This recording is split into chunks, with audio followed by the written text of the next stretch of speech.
वगैरे जाऊन काय करायची? मच ऐकायची, शिव्या खायच्या.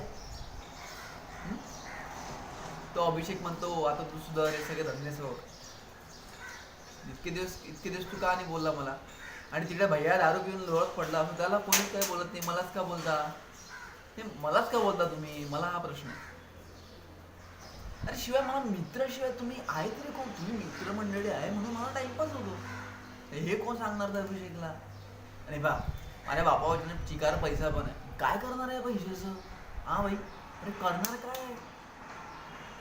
मी पण एक काम करतो ना, सगळ्यांना जमवतो, सगळ्यांची आवडीनिवडी विचारतो, प्रत्येकाला बाहेर पार्टीला घेऊन जायचं, त्यांची एन्जॉयमेंट करायची.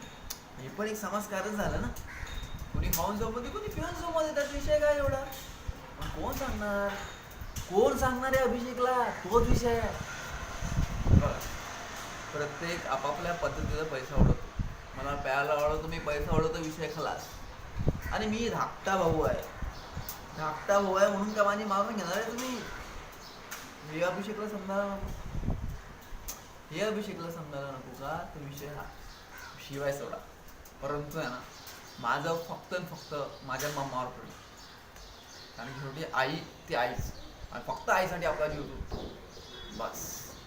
बाकी हे अभिषेक भैया वगैरे सगळे फाट्यावर. येतो मी.